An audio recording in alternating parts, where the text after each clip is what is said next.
Buenos días, el tema de hoy es la preeclampsia. Mi nombre es Alberto García. Vamos a empezar.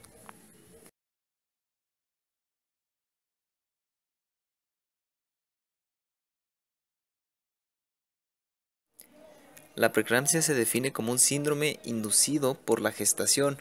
Este va a estar caracterizado por la aparición de hipertensión arterial y de proteinuria de manera significativa. Esto sucederá después de la semana 20 de gestación y puede ocurrir durante el embarazo después de dicha semana, incluso en el momento del parto o después del parto, es decir, en la etapa puerperal. En dado caso, duraría aproximadamente 30 días, es lo que suele durar cuando se dan en la etapa puerperal. Y esta patología pues es propia del embarazo y se considera como el tratamiento definitivo una vez que se ha llevado a cabo la expulsión del producto, es decir, mediante una cesárea o mediante el parto. Para entender su etiología, cabe mencionar que no tiene una etiología como tal reconocida o exacta, pero hay hipótesis o teorías acerca de su etiología. La más aceptada es por afecciones presentes en el momento de implantación de la placenta, ya que una implantación poco profunda se tornaría hipóxica, es decir, no obtendría suficiente oxígeno, lo que llevaría a una reacción inmune por parte del organismo de la madre, lo cual llevaría a un aumento de mediadores de la inflamación desde lo que es la placenta, los cuales actuarían sobre el endotelio vascular, ocasionando así un incremento de la hipertensión arterial para suministrar el oxígeno adecuado y evitar así la muerte tisular. Sin embargo, esto solo sería en un momento compensatorio, ya que a la larga pues conllevaría a la secreción mejor dicho, a la liberación de catecolaminas y vasopresores para aumentar la dicha presión arterial, y esto pues a la larga hace que haga un efecto contrario del deseado, o sea, ocasionaría que no se lleve una perfusión adecuada por la misma constricción excesiva. Otra posible causa etiológica de esta patología es la presencia de una falla en la tolerancia materna a los antígenos paternos establecidos en el feto y en la placenta, lo que llevaría a la misma reacción de liberadores o mediadores inflamatorios. Y hablando de los factores de riesgo, pues los factores de riesgo principales son la ausencia o deficiencia de control prenatal, ya que un control prenatal adecuado pues nos ayuda a lograr un diagnóstico oportuno mediante la medición adecuada de la hipertensión, de la tensión arterial, de la presión arterial de la paciente, por lo que si no se lleva un control prenatal adecuado, pues existe mayor riesgo de padecerse. También está la desnutrición, como por ejemplo es el caso de una deshidratación severa, lo que ocasionaría pues un aumento de la presión arterial para compensar esto por el sistema renina-angiotensina-aldosterona, o bien puede ser por el incremento de ácidos grasos ocasionando una hiperlipidemia, lo cual pues es un factor también de riesgo para padecer hipertensión arterial. También están los polos de la edad, es decir, una mujer menor de 18 años, precisamente al no estar totalmente desarrollada, ya que un embarazo pues conlleva un aumento sustancial del gasto cardíaco, e incluso puede ser también por una edad mayor a los 35 años, ya que pues es cuando apenas ya están, ya hay más riesgos pues de cambios en la presión arterial por el mismo factor de la edad, pues del, del daño que hay pues por la edad. También tenemos la primigesta y la multigesta. Primigesta pues porque hacer primerizas no, puede que no estén muy bien adaptadas al cambio hormonal que el embarazo conlleva, o incluso cuando hay multigesta, que es decir hay muchos productos, muchos fetos, lo que conllevaría pues a un aumento mayor del gasto cardíaco. Este aumento del gasto cardíaco pues disminuiría la presión arterial, pero conforme va avanzando el embarazo se va aumentando la presión arterial. Esto es algo normal en los embarazos, y pues al no llevar un adecuado equilibrio, pues ocasionaría esta dicha patología. Están también los antecedentes familiares, porque son factores hereditarios.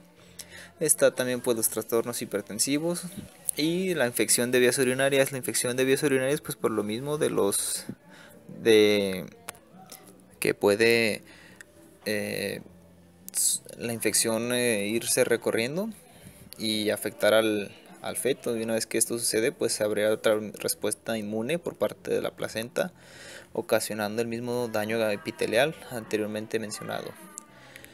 También está la diabetes por una hiperinsulinemia, la cual pues también contribuye a esta patología. Y están factores psicosociales como es el estrés, la depresión o la angustia.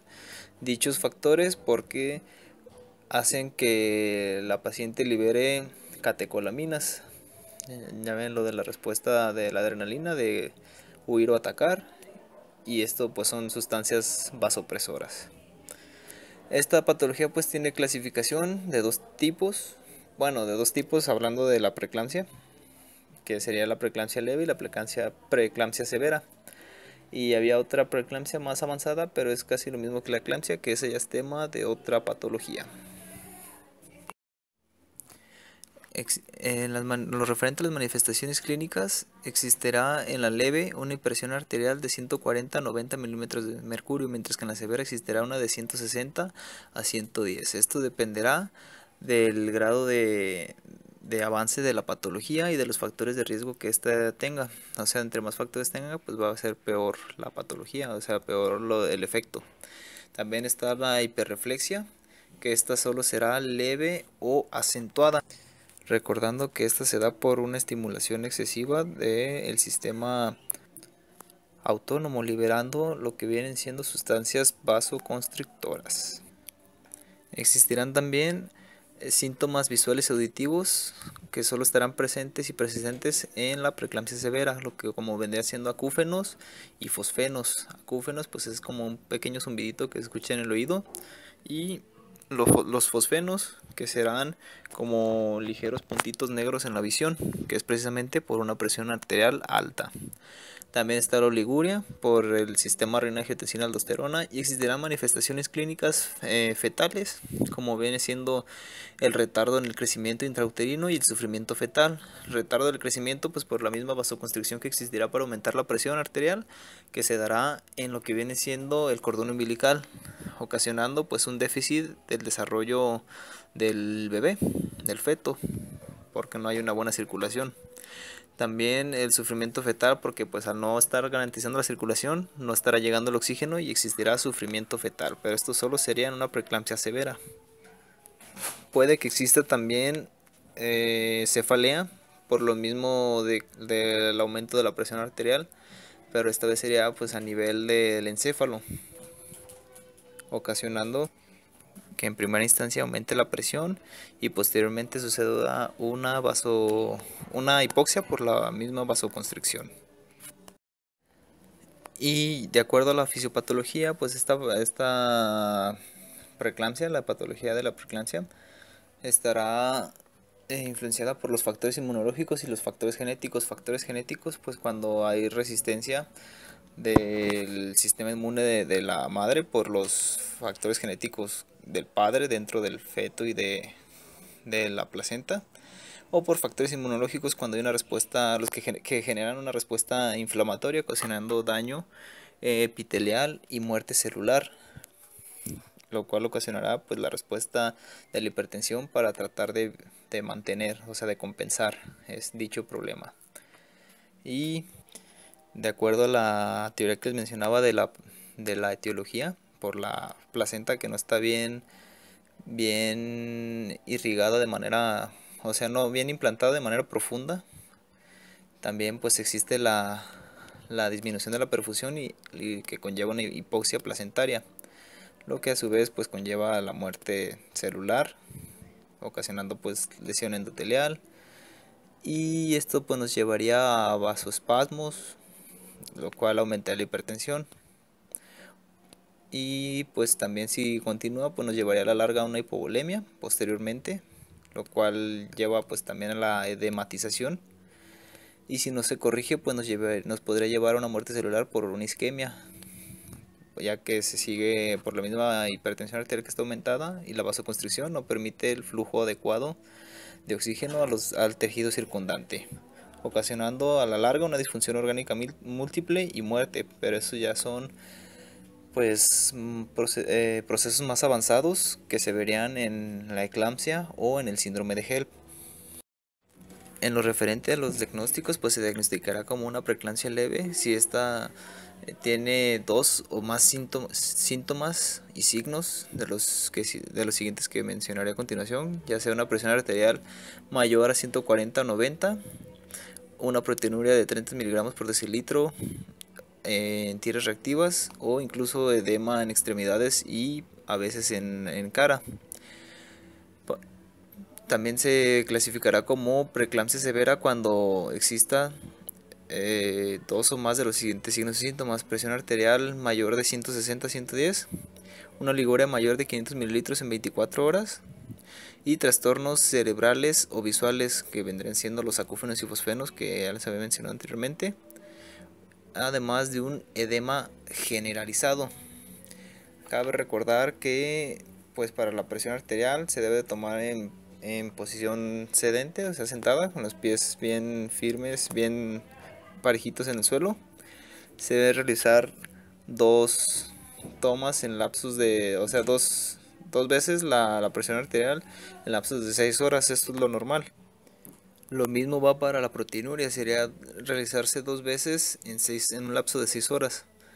Y en lo referente a laboratoriales, pues se sugiere una química sanguínea para determinar los valores normales de plaquetas, de glóbulos rojos y de glóbulos blancos, y exámenes general de orina para determinar si hay proteinuria o no. Además se puede realizar también estudios de imagenología como lo es el ultrasonido. Esto pues para determinar si hay sufrimiento fetal o no. En lo referente al tratamiento, pues esta patología no tiene un tratamiento específico, por lo que el tratamiento que se le brinda pues es más que nada hacia la sintomatología que conlleva esta patología. Lo ideal aquí sería la prevención, ya que un control prenatal adecuado pues nos ayudaría a evitar los factores de riesgo y con esto disminuir la probabilidad de padecer esta patología. Sin embargo, pues se pueden administrar medicamentos antihipertensivos para disminuir la presión arterial, y se puede poner a la paciente en posición supina para esto, en un estado de reposo, para asegurar pues la circulación adecuada. Y también se sugiere la interrupción del embarazo, esto mediante el parto o la cesárea, si así, o sea, si fue lo correspondiente. Las principales acciones de enfermería aquí son la monitorización de signos vitales para tener en cuenta el estado de la paciente. Hay que darle la posición que mencionaba anteriormente y se suele colocar una sonda Foley para un control de líquidos adecuado y para determinar si todavía hay proteinuria o no y en qué nivel. También se realiza la medición de la presión arterial para llevar a cabo pues un registro.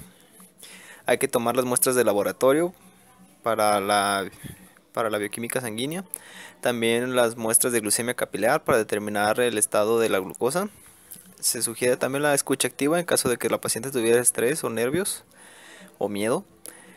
También la canalización de una o dos vías periféricas en caso de que haya que administrar medicamentos, y pues administrar los medicamentos y prescripción médica. Los principales dominios y clases afectados pues son el dominio 4, la actividad de reposo; en la clase 4, respuestas cardiovasculares y pulmonares, por lo mismo de la hipertensión arterial. El otro es el dominio 8, la sexualidad; hablo de la diada materno-fetal. En la clase 3, reproducción. El dominio 3, eliminación e intercambio. La clase 1, función urinaria por la proteinuria.